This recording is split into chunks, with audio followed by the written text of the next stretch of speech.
പാകിസ്ഥാനിലെ ഭീകര ക്യാമ്പുകൾ തകർത്ത ഓപ്പറേഷൻ സിന്ദൂർ ആക്രമണം അഭിമാന നിമിഷമെന്ന് പ്രധാനമന്ത്രി നരേന്ദ്രമോദി. ആസൂത്രണം ചെയ്തതുപോലെ വിജയകരമായി പ്രത്യാക്രമണം നടത്താൻ സൈന്യത്തിന് സാധിച്ചു.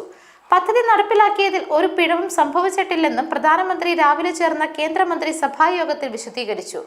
നമ്മുടെ സേന സുസ്ഥിരമായ ജോലിയാണ് ചെയ്തത്. നമ്മുടെ സൈന്യത്തെക്കുറിച്ച് അഭിമാനിക്കുന്നുവെന്നും പ്രധാനമന്ത്രി കൂട്ടിച്ചേർത്തു. ഭീകരതയ്ക്കെതിരായ പോരാട്ടത്തിൽ മുഴുവൻ രാജ്യവും പ്രധാനമന്ത്രി നരേന്ദ്രമോദിക്കും സൈനിക സംവിധാനത്തിനുമൊപ്പം ഉറച്ചു നിൽക്കുന്നുവെന്ന് മന്ത്രിമാർ അറിയിച്ചു.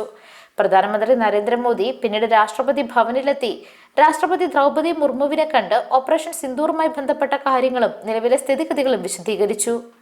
News desk Magnavision. പഹൽഗാം ഭീകരാക്രമണത്തിനുള്ള ഇന്ത്യയുടെ തിരിച്ചടിയായ ഓപ്പറേഷൻ സിന്ദൂർ സർജിക്കൽ സ്ട്രൈക്കിന് പിന്നാലെ കശ്മീർ അതിർത്തിയിലെ 7 ഇടങ്ങളിൽ ഇന്ത്യ പാക് സേനകൾ തമ്മിൽ രൂക്ഷമായ ഏറ്റുമുട്ടൽ. ഉറിയിൽ പാക് ഷെല്ലിംഗിൽ 7 പേർ മരിച്ചതായിട്ടാണ് റിപ്പോർട്ടുകൾ. കൊല്ലപ്പെട്ടവരിൽ ഒരു സ്ത്രീയും 2 കുട്ടികളും ഉണ്ടെന്ന് വ്യക്തമായിട്ടുണ്ട്. ഉറിയിൽ 2 വീടുകളിൽ തീപിടിച്ചു. 25ഓളം പേർക്ക് പരിക്കേറ്റിട്ടുണ്ട്. പിന്നാലെ നിയന്ത്രണ രേഖയിൽ ഇന്ത്യ നടത്തിയ തിരിച്ചടിയിൽ 3 പാക് സൈനികരെ വധിച്ചു. പൂഞ്ചിലും രജൌറിയിലും ഇന്ത്യയുടെ തിരിച്ചടിയിൽ പാക് പോസ്റ്റുകൾക്ക് വ്യാപക നാശനഷ്ടങ്ങൾ ഉണ്ടായിട്ടുണ്ട്. മേഖലയിലെ സംഘർഷാവസ്ഥ ശക്തമായി തുടരുകയാണ്. News desk Magnavision. അതിർത്തി കടന്നുള്ള ഭീകരവാദത്തിന് ഇന്ത്യ ശക്തമായ തിരിച്ചടി നൽകിയെന്ന് കേന്ദ്ര സർക്കാർ. പാകിസ്ഥാനിലെ ഭീകരരുടെ കേന്ദ്രങ്ങളിൽ സൈന്യം ആക്രമണം നടത്തിയതായി വിദേശകാര്യ സെക്രട്ടറി വിക്രം മിശ്രി വാർത്താ സമ്മേളനത്തിൽ പറഞ്ഞു. 9 ഭീകര ക്യാമ്പുകളാണ് തകർത്തത്. ഇന്ത്യൻ ആക്രമണത്തിൽ ഒരു സിവിലിയൻ പോലും മരിച്ചിട്ടുമില്ല.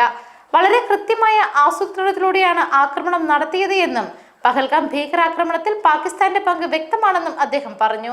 പാകിസ്ഥാന്റെ അതിർത്തി കടന്നുള്ള ഭീകരതയ്ക്കുള്ള മറുപടിയാണ് ഇന്ത്യ നൽകിയത്. തിരിച്ചടിക്കാനുള്ള ഇന്ത്യയുടെ അവകാശമാണ് വിനിയോഗിച്ചത്. കഴിഞ്ഞ 3 പതിറ്റാണ്ടായി പാകിസ്ഥാൻ ഭീകരവാദത്തെ പിന്തുണയ്ക്കുകയാണ്. എന്നാൽ അവർ ലോകത്തെ തെറ്റിദ്ധരിപ്പിക്കുകയും ചെയ്യുന്നുണ്ട്. പാകിസ്ഥാൻ ഭീകരരുടെ സുരക്ഷിത സ്വർഗമാണ്. പഹൽഗാം ഭീകരാക്രമണം ഉണ്ടായി 2 ആഴ്ച കഴിഞ്ഞിട്ടും പാകിസ്ഥാന്റെ ഭാഗത്തു നിന്ന് ഭീകരർക്കെതിരെ ഒരു നടപടിയും ഉണ്ടായിട്ടില്ല എന്നും വിക്രം മിശ്രി കുറ്റപ്പെടുത്തി.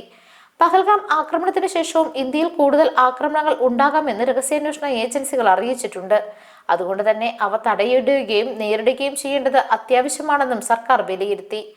പഹൽഗാം ഭീകരാക്രമണത്തെ തുടർന്ന് ഔദ്യോഗിക പ്രസ്താവനയിൽ നിന്ന് ദി റെസിസ്റ്റൻസ് ഫ്രണ്ട് എന്ന പരാമർശം നീക്കം ചെയ്യാൻ പാകിസ്ഥാൻ ഇന്ത്യയെ സമ്മർദ്ദത്തിലാക്കാൻ ശ്രമിച്ചുവെന്നും വിക്രം മിശ്രി പറഞ്ഞു. ഓപ്പറേഷൻ സിന്ദൂർ നടപടികൾ വിശദീകരിക്കാൻ വിളിച്ച വാർത്താ സമ്മേളനത്തിൽ വിദേശകാര്യ സെക്രട്ടറി വിക്രം മിശ്രിക്കൊപ്പം കരസേനയിലെ കേണൽ സോഫിയ ഖുറേഷി, വ്യോമസേന വിംഗ് കമാൻഡർ വ്യോമിക് സിംഗ് എന്നിവരും പങ്കെടുത്തു. സൈനിക ആക്രമണത്തിന്റെ വിശദാംശങ്ങളും ആക്രമണം നടത്തിയ ഭീകര കേന്ദ്രങ്ങളും പാകിസ്ഥാനിലെയും 9 ഭീകര ക്യാമ്പുകളുമാണ് ഇന്ത്യൻ സേന തകർത്തത്. പാക് അതിർത്തിക്ക് 18 കിലോമീറ്ററുള്ളിലെ ഭീകര ക്യാമ്പും തകർത്തിട്ടുണ്ട്. പാകിസ്ഥാനിൽ 21ഓളം ഭീകര ക്യാമ്പുകളാണുള്ളത്.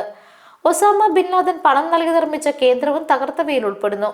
മുംബൈ ഭീകരാക്രമണത്തിലെ പ്രതികളായ Ajmal Kasab, David Coleman Headley എന്നിവർ പരിശീലനം നേടിയ മുറിഡ്കയിലെ ഭീകര ക്യാമ്പുകളടക്കം തകർത്തവയിൽ ഉൾപ്പെടുന്നുണ്ട്. ബഹവൽപൂരിലെ ജെയ്ഷെ മുഹമ്മദ് ഹെഡ്ക്വാർട്ടേഴ്സ് മർക്കസ് സുബ്ഹാൻ അള്ളായും ആക്രമിച്ചവയിൽ പെടുന്നുണ്ട്. കൊളാറ്ററൽ ഡാമേജ് ഒഴിവാക്കുക എന്ന ലക്ഷ്യത്തോടെയാണ് ആക്രമണത്തിന് വേണ്ട ആയുധങ്ങൾ പോലും തിരഞ്ഞെടുത്തത്. പാകിസ്ഥാന്റെ സൈനിക കേന്ദ്രങ്ങളൊന്നും ലക്ഷ്യമിട്ടിട്ടില്ല. പാകിസ്ഥാന്റെ ഭാഗത്തു നിന്ന് ഏതെങ്കിലും വിധത്തിലുള്ള പ്രകോപനമുണ്ടായാൽ ഇന്ത്യ തിരിച്ചടിക്കും. അതിനുള്ള എല്ലാ തയ്യാറെടുപ്പുകളും ഇന്ത്യൻ സേന നടത്തിയിട്ടുണ്ടെന്നും കേണൽ സോഫിയ ഖുറേഷിയും വിംഗ് കമാൻഡർ വ്യോമിക സിംഗും വ്യക്തമാക്കി. News desk Magnavision.